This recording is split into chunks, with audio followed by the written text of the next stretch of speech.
As news tonight, the Commissioner of Agriculture and Food System of Lagos State, Abisola Olusoya, has urged stakeholders in the agricultural space to work with government at all levels towards guaranteeing sustainability of food systems in Lagos and Nigeria. This was the pivot of the discussion at the Food Systems Champion Summit, organized by the Lagos State Ministry of Agriculture and Food Systems as part of activities to mark the 2024 World Food Day. From input suppliers to producers, logistics providers, aggregators, market men and women, to young agripreneurs, they gathered to highlight challenges facing the sector and prefer solutions that government can navigate to ease out of the current economic challenges.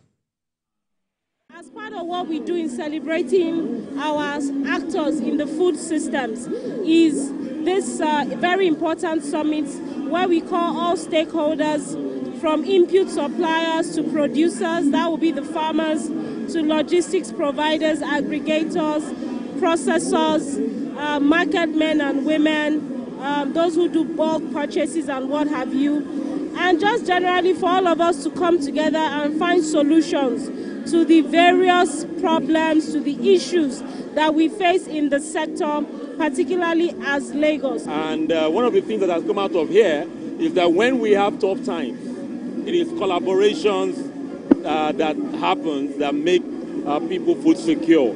So today is a day that we should be excited about because of the collaborations that is going to happen and how Lagos State can be food secured for 2024, 2025, but most importantly, how we can champion channels in which other states can collaborate and copy what has happened today. The issue of food insecurity is everyone's business. Government have a major role to play, so also the private sectors and the individual. We've been able to establish that Nigeria has a population of about 240 million people. And out of these 240 million people, 70% of the populations engage in smallholding farming. Okay, and from this smallholding farming, if this problem of food insecurity can be solved at the smallholder farmers level, food insecurity problem can be largely solved. The Nigeria Customs Service is ramping up its enforcement of duty payments from private aircraft operators across the country. In Lagos, Customs Controller General Adewale Adeniyi delivered key updates on the agency's intensified efforts to protect the nation's security, health and economy. TVC News senior business correspondent Ifunaya Eze reports. As he arrived, Customs Controller General Adewale Adeniyi received a guard of honor.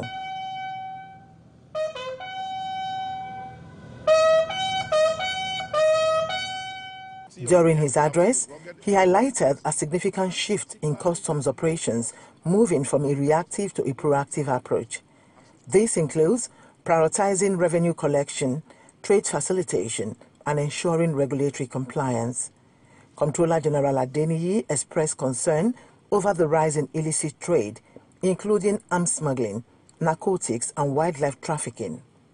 The illegal trade in endangered species, especially pangolin scales, has positioned Nigeria as a key transit point in the global wildlife trafficking network. This illicit trade decimates our natural heritage, fuels transnational criminal networks, as well as undermines our national security and economic stability. The embarrassment caused by these activities on the global stage is indeed very, very significant, potentially impacting our diplomatic relations and economic partnerships. It is imperative that we address these issues with the most urgency and commitment. Our recent operations have yielded significant results in combating the illegal trade of endangered species. When questioned about the enforcement of duty payments for aircraft operators in the country, he emphasized that these payments are non-negotiable. Everybody that brings in aircraft into this country to operate must pay the extant duty, and I must say that some of them have started paying. About 3 or 4 of them have already paid. So there are just some few who are still remaining in that list, and we are committed through a process of continuous dialogue and engagement to ensure that they pay what they are expected to pay as duty. Controller General Adeniyi also praised the collaborative efforts of other agencies. He, however, warned that those involved in illegal activities will face stricter scrutiny and penalties. Ifunanya Eze, TVC News, Lagos.